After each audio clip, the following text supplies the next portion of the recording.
Oke, baik. Sebelumnya, Assalamualaikum warahmatullahi wabarakatuh. Perkenalkan nama saya Ahmad Fawaz Ramadhani. Pada video kali ini saya ingin membuat sebuah video presentasi untuk memenuhi tugas akhir semester. Yang dimana membuat sebuah video penjelasan tentang salah satu implementasi dari materi pertemuan 1 sampai dengan 15 dengan ketentuan-ketentuan yang telah disertakan. Baik, jadi pada video presentasi kali ini saya akan membahas tentang prinsip keamanan komputer.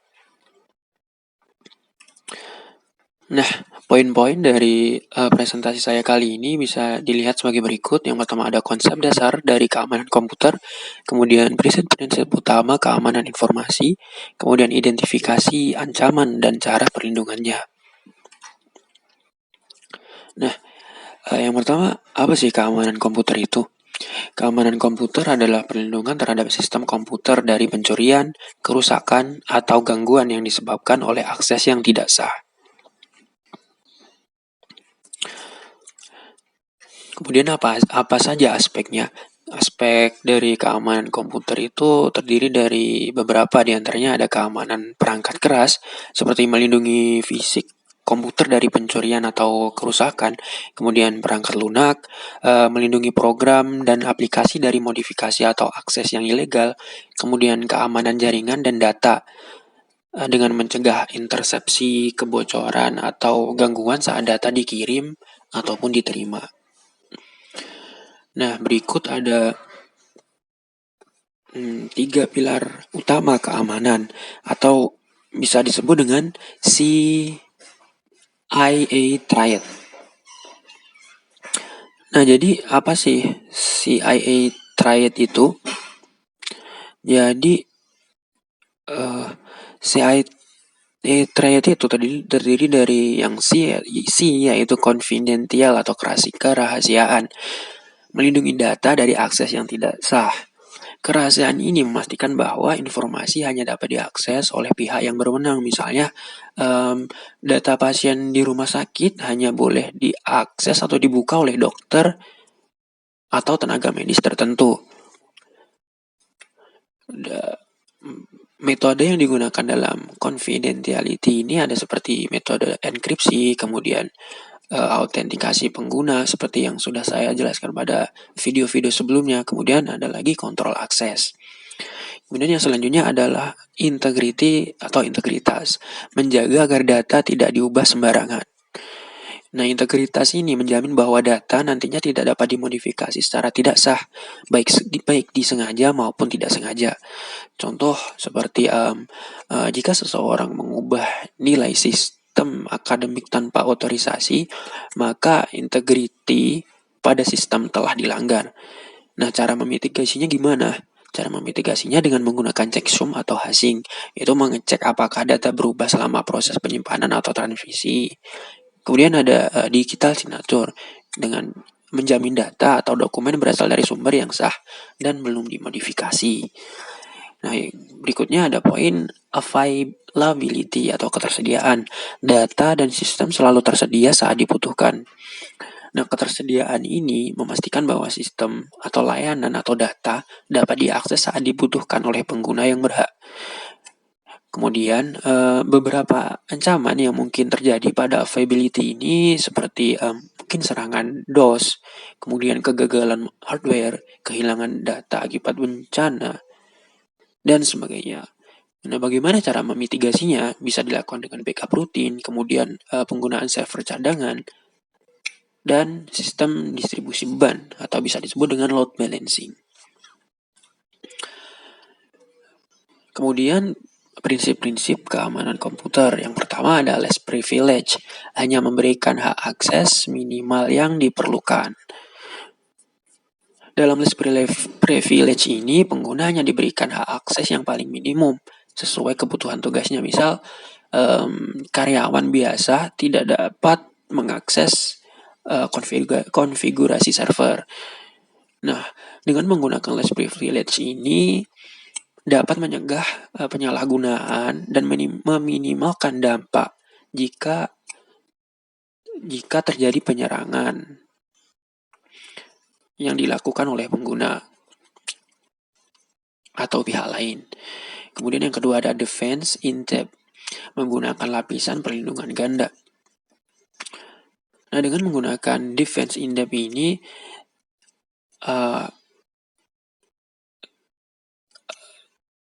misal seperti menggunakan firewall, menggunakan antivirus, IDS atau IPS, enkripsi data, dan lainnya. Jika satu lapisan gagal, masih ada yang lain yang bisa menahan serangan. Jadi tidak langsung masuk ke dalam ke sistem utama gitu, atau database utama. Yang ketiga ada file safe default. Sistem default harus aman dan tidak terbuka. Secara default, sistem harus dikonfigurasi dalam keadaan paling aman. Sebagai contoh, akun baru tidak langsung diberi akses penuh ke berbagai fitur. Nah, konsep ini menghindari kesalahan akibat konfigurasi yang tidak disengaja. Kemudian yang keempat ada separation of duty, pembagian tugas untuk mencegah penyalahgunaan. Jadi tugas-tugas penting dalam sistem nantinya dipisah ke beberapa orang agar tidak terjadi konflik kepentingan. Misalnya seperti orang yang membuat laporan keuangan nantinya tidak boleh menjadi orang yang bisa menyetujui transfer dana. Ini nanti tugas-tugasnya dibagi sesuai dengan kepentingannya. Kemudian yang kelima ada auditability. Semua aktivitas bisa direkam dan diaudit. Nah, dengan menggunakan auditability, nantinya setiap aktivitas penting dalam sistem akan dicatat.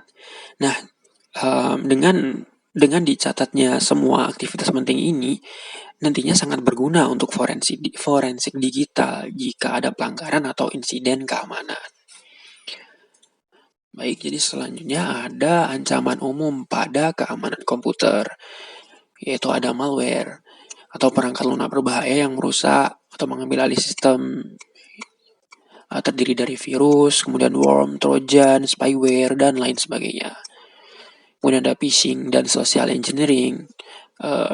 Biasa dilakukan untuk menipu pengguna agar memberikan informasi pribadi seperti password dan kartu kredit. Nah, biasanya phishing ini dikirim melalui link lewat email palsu seperti email seolah-olah dari bank, link login dan sebagainya. Nah, kemudian ada denial of service atau DOS attack. Pada ancaman DOS attack ini, biasanya penyerang membanjiri server dengan permintaan palsu hingga layanan tidak bisa digunakan pengguna aslinya. Atau bisa dibilang juga layanan menjadi down. Kemudian ada man in the middle attacks. Penyerang menyusup di antara komunikasi dua pihak untuk mencuri atau memodifikasi suatu data. Biasanya sering terjadi di jaringan WiFi publik yang tanpa enkripsi. Nah, bagaimana memitigasinya? Bisa digunakan HTTPS dan VPN. Nah, dan selanjutnya ada SQL injection seperti yang sudah saya jelaskan pada video sebelumnya juga. SQL injection ini penyerang menyisipkan sebuah kode SQL ke dalam form input dengan tujuan membaca, mengubah atau menghapus data pada database. Ini bisa dicegah dengan cara validasi input, parameterize query, kemudian verifikasi email dan sebagainya. Kemudian data breach atau kebocoran data. Nah, pada kebocoran data ini biasanya seringkali akibat kelemahan di sisi server atau kesalahan manusia.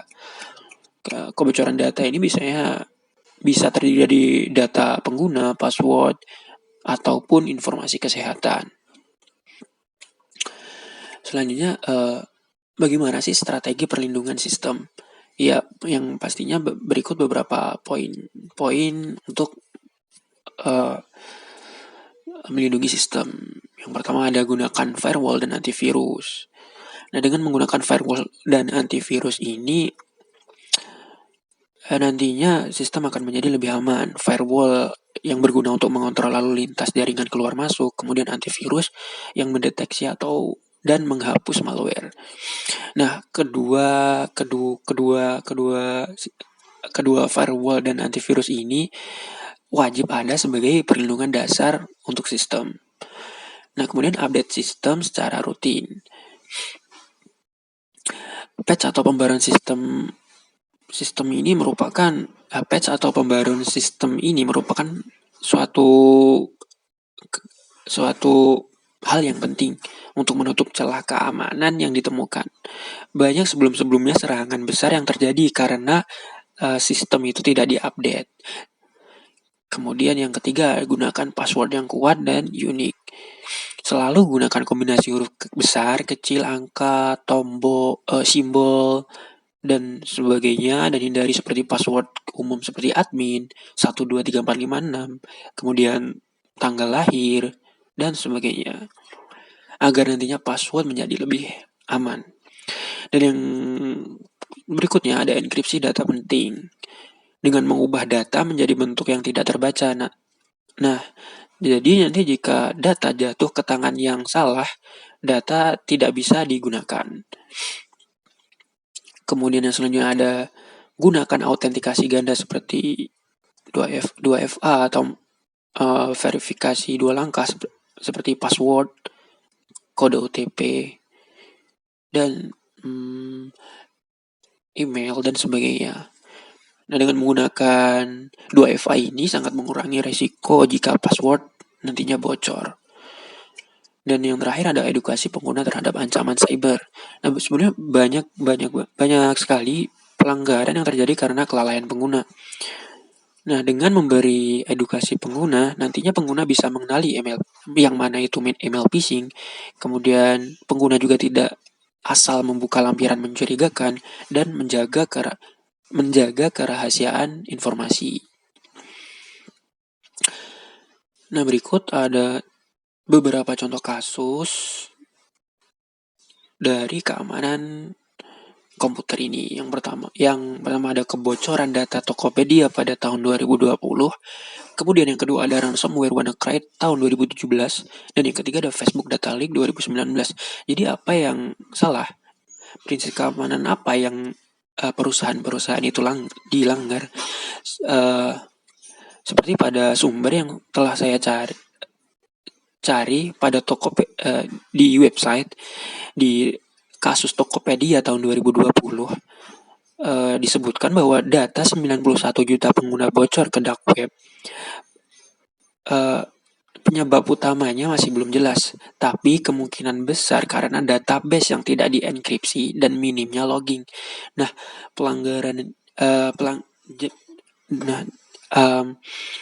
jika kita ambil dari materi yang sebelumnya sudah saya jelaskan, pelanggaran ini terjadi pada confidentiality dan auditability, yang mana confidentiality itu merupakan atau kerahasiaan melindungi data dari akses yang tidak sah, dan auditability semua aktivitas bisa direkam dan diaudit. Nah, pada Tokopedia ini terjadi karena minimnya logging atau auditability-nya. Kemudian yang kedua ada ransomware WannaCry pada tahun 2017. Pada kasus ini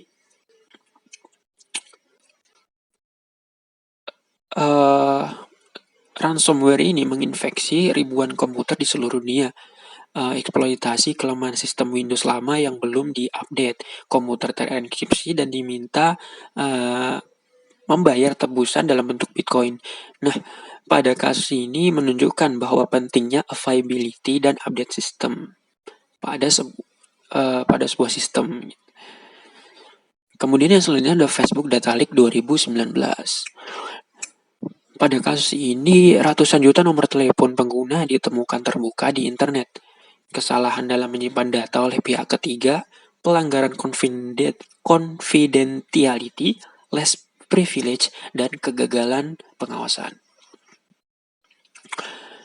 Jadi kesimpulan yang bisa kita ambil dari materi-materi dari yang tadi saya jelaskan, keamanan komputer merupakan aspek penting dalam dunia digital. Dengan menggunakan prinsip keamanan, membantu membangun sistem menjadi lebih aman. dan pencegahan itu lebih murah dan lebih baik daripada pemulihan. Baik, mungkin eh, itu saja dari saya. Mohon maaf apabila ada salah kata. Terima kasih. Semoga bermanfaat. Wassalamualaikum warahmatullahi wabarakatuh.